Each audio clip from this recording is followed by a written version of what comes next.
How's it going, guys? In this video we're going to be taking a look at the NECA My Bloody Valentine Ultimate Miner figure. The figure itself is based off of the slasher villain from My Bloody Valentine. The figure itself was released in 2023. So let's go ahead and get a quick look around the box and then we'll get them opened up and get a better look at the figure. I have to say I love the cover to this. I really dig the simplicity of it. You just see the silhouette basically of the miner mask. Or the, I guess the gas mask or whatever, the breathing mask. And then you see the blood kind of just running down here. My Bloody Valentine logo, Ultimate Miner. There's more than one way to lose your heart. Saying at the top, really dig that. On the side, we have the My Bloody Valentine logo, Ultimate Miner, NECA Real Toys logos. On the back, we got some photo shots of the figure, as well as, once again, My Bloody Valentine Ultimate Miner. And on the other side, like once again, we got the My Bloody Valentine logo, Ultimate Miner, NECA Real Toys. As for the inside, we got a full profile shot of the figure. And then we got the figure there in the window box. Comes with several accessories, so super excited to get this guy opened up and get a look at him, guys. So let's go ahead and get him opened up and get a better look at the figure. Alright guys, so let's go ahead and get right to it. The figure itself, I have to say, I really dig the mold on this one. Really solid. And getting him out of the box, I could tell there's a lot of nice little details and stuff like that in the belt, and just the accessories and stuff like that, like the helmet, everything. Not to go too much off on a tangent, but I really dig the detail here in the eyes. They have like a reflective kind of like color to it. I love the detail of like adding blood to the mask itself. The hose, really soft plastic, so I'd be very careful with this. But yeah, all the way around, I love the mold on the head. I mean, it's really solid. I really dig it. The color on the buckle, stuff like that. As for the head articulation, I would imagine the head could rotate all the way around. The only thing with the hose being connected to the his pack here, I would be very careful with that. You're not going to be able to get the head rotated all the way around because of that.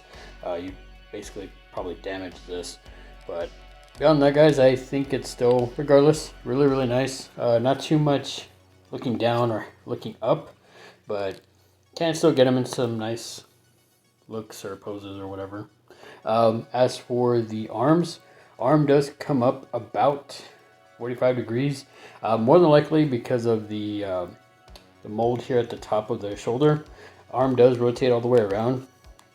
There is rotation at the elbow, and it seems that there is a double joint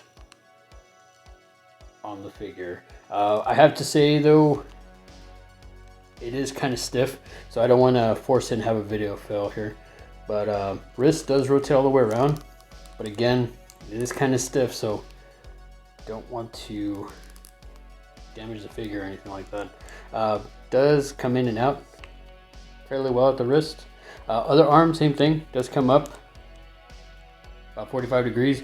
Again, like I said, I believe it's probably because of the way the coat or the overalls are molded and stuff like that.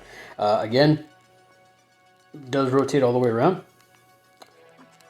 Is a double joint in the elbow, kind of stiff, so I'm not going to force it. Rotation in the elbow. Once again, guys, this was fresh out of the box, so this guy's pretty stiff. Rotation in the wrist, and the wrist does swivel back and forth fairly well. Unfortunately, there is no torso rotation that I can feel on this figure, more than likely because of the way the belt is here with the buckles, or the utility belt is. More than likely because of that, or because he's got the full overall suit. As for the leg does come up, does go back not too much. There is a single joint in the knee. Knee does feel like it could rotate, but I'm not going to force it, guys. Can do the splits, oddly enough.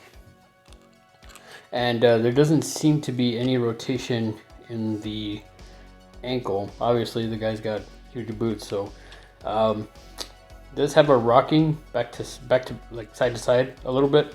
Other leg, same thing, does come up, not as much as the other leg, more than likely because of the accessories here, like the belt, utility belt and stuff like that.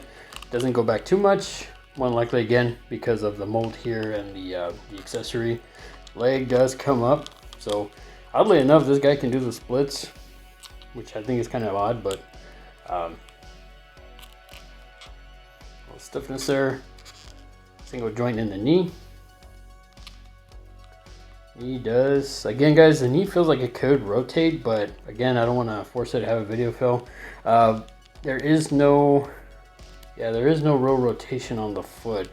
It looks like it's more of like a swivel joint or something like that. So yep, let's go ahead and get him off to the side and get a look at his accessories. As for his accessories, guys, apparently this is a drill, but I am not too sure what kind of a drill this is. Beyond that, I really dig the color on this, and I like the mold on this. It's really nice. I believe, yeah, I'm not too sure why this is known as a drill, unless it's a specialty drill that they use in the mines or something. I don't know. Up next, guys, he does come with a knife, which I really dig the mold on this. I don't know if the camera picks it up well enough, but really solid detail on this. I love the coloring on the blade, and the knife hilt itself. The handle looks really cool. Yeah, I don't know if the camera picks this up well enough, but I really dig the mold on this and the coloring. The serrated part of it's really nice.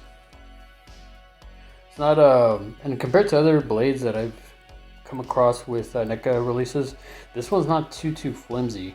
It feels pretty sturdy, but I would still be very careful with it just so you don't break it or anything like that.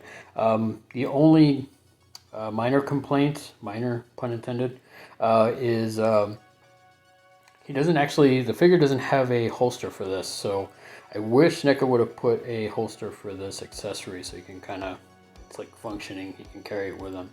But still, overall, still enjoy the accessory itself. It's really nice detail on it. Next, guys, what's a miner without his trusty pickaxe, which I really love the detail on this. I love this accessory. If I'm going to pose him with anything, it's going to be with this for sure. Really dig this. The wood grain on the handle here is really nice. I love the wear coloring that NECA did on the pickaxe part itself. Really dig the wear there and the coloring, that little wash of it's been used or worn. Really dig that. I wish NECA would have put like another wash of maybe like some blood or something, some dried blood on that, or some blood kind of running down the handle.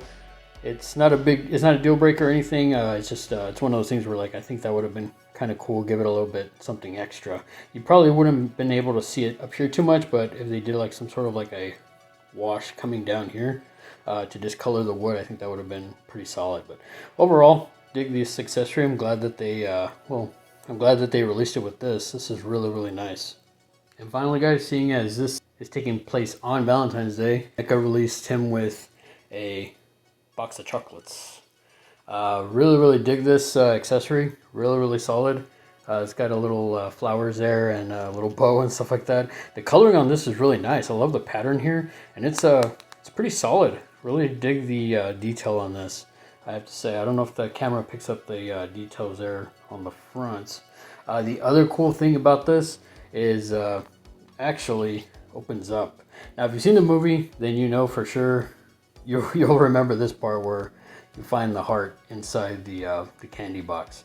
Really dig that. I really love the detail on the heart there, the human heart, and the blood wash and stuff like that they put inside the box. I mean, NECA really knocks it out of the park with these accessories and their figures for sure. That about wraps it up for this video, guys. Comment down below. Let me know what you thought of the figure. Are you a fan of the 1981 My Bloody Valentine film? Have you seen the remake, the one from 2009, if I'm not mistaken? Full disclosure, I hadn't seen the original in so long. Per the advice of Mikey's Morgue, huge shout out to him for telling me that I need to rewatch it. Cause yeah, I didn't remember most of it, and I have to say I really enjoyed the film. It's a lot better than I remembered, because like I said, it's been so long. But so huge shout out to him. If you haven't checked out his channel, definitely check it out. I'll leave a link in the description below to his channel. He's got a lot of great content in regards to obscure horror films, music as well. So definitely check him out, guys. As mentioned, I haven't seen the 2009 film. I believe it is available streaming at a few places. I just haven't gotten around to it, and I'll probably check it out sooner or later. But as for the original, they have the uncut version on Pluto TV. So if you're interested in going back and watching that and watching the uncut version, it's on Pluto TV as the release of this video. Beyond that, guys, if you're new to the channel, feel free to like, share, subscribe. If you're not new to the channel, thanks again, guys, for coming back and for the continued support. I really appreciate it. Seriously, guys, I can't thank y'all enough. Until then, we'll see you in the next video, guys. Take it easy and have a good one.